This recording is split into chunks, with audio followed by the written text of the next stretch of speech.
చాలామందికి beard transplant, beard లేకపోతే ఏంటంటే బియర్డ్ కూడా ఉంటే బాగుండు. ఇప్పుడేమో బియర్డ్ ఇస్ ట్రెండింగ్. అందరూ కూడా బాయ్స్ ఆఫ్టర్ అబౌట్ 18, 19 మంచి గెడ్డం పెంచాలి, మంచి స్టైల్ చేసుకోవాలి, మంచి ట్రిమ్ చేసుకోవాలి అని రకరకాల ఆలోచనలు ఉంటాయి. కానీ మెనీ పీపుల్ కొంతమందికి బియర్డ్ ముష్ ఉంటుంది, బట్ బియర్డ్ సరిగ్గా రాకుండా ఉంటుంది. So how to solve the problem అనేది ఓన్లీ వన్ సొల్యూషన్. వేరే ఆయిల్స్ అని అలాంటి క్రీమ్స్ అని అప్లై చేయడం వలన బియర్డ్ పెరుగుతుందనేది నాకున్న నాలెడ్జ్లో అపోహ.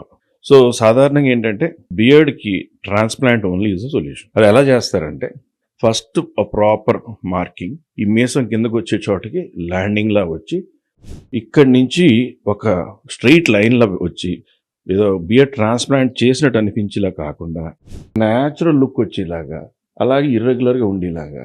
చాలామంది ఏంటంటే మా దగ్గరికి సార్ ఎక్కడో చేయించాను, వేరే దేశంలో చేయించాను, అక్కడ చేయించాను, ఇక్కడ చేయించాను, బట్ నేను నిలబడుతున్నాయి, బొడుపుల్లా చిన్న పుక్కుల్లా వచ్చినట్టు వచ్చేసినాయి, చాలా అగ్లీగా ఉంటుంది, అది తీసేయండి, తీసి మళ్ళీ పెట్టండి అంటారు. ద బెస్ట్ సొల్యూషన్ మన దగ్గర జరిగేది ఏంటంటే వెనకాల హెయిర్, మీ హెయిర్ని ట్రిమ్ చేసి స్కాల్ప్ని నొప్పి లేకుండా చిన్న ఎనస్థీషియా రాసి మసాజ్ చేసి తర్వాత ఎనస్థీషియా అనేది స్లోగా ఇచ్చాక జీరో పెయిన్, ఆల్మోస్ట్ పెయిన్లెస్గా ఇక్కడి నుంచి డిస్ట్రిబ్యూటెడ్గా, సో వెనకాల ప్యాచ్లో ఫామ్ అవ్వకుండా ఇక్కడికి ఎన్ని గ్రాఫ్ట్స్ కావాలో అన్ని గ్రాఫ్ట్స్ తీసుకుని పెట్టుకున్న తర్వాత న్యాచురల్ డ్రాయింగ్లో వేసి క్లయింట్కి చూపించిన తర్వాత ఫోటోగ్రాఫ్స్ తీసుకుని అప్పుడు ఇక్కడ కూడా ఎనస్థీషియా అప్లై చేసి, ఎనస్థీషియా అప్లై చేసిన తర్వాత ముద్దు బారిన తర్వాత ప్రాపర్ డైరెక్షన్లో, అంటే న్యాచురల్గా ఎలా ఇక్కడి నుంచి ఇలా కిందకి రావడం, తర్వాత ఇలా టర్న్ అవ్వడం, తర్వాత ఇలా టర్న్ అవ్వడం, ఇది కిందకి స్ట్రైట్గా రావడం, అలాగా నిలబడకుండా చక్కని ప్యాటర్న్లో చేయడం అనేది బియర్డ్ ట్రాన్స్ప్లాంట్.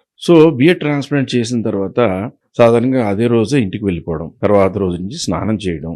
కానీ ఇక్కడ రబ్బింగ్ చేయకుండా ఫోమ్ అనేది మన ఫేస్ వాష్ ఫోమ్ దాని నుంచి వెళ్తున్నా జెంటిల్గా వాష్ చేసుకుని గుడ్డతో అద్దుకుని ఒక ఫ్యూ డేస్ తర్వాత ఆ స్కాబ్స్ లాంటి చిన్న పౌడర్ లాగా, అంటే గుచ్చినప్పుడు ఒక రక్తపు చొక్కు చెండిపోతుంది కదా, దానిని క్లీన్ చేసేసి అప్పుడు నుంచి న్యాచురల్గానే గ్రోత్ స్టార్ట్ అయిపోతుంది.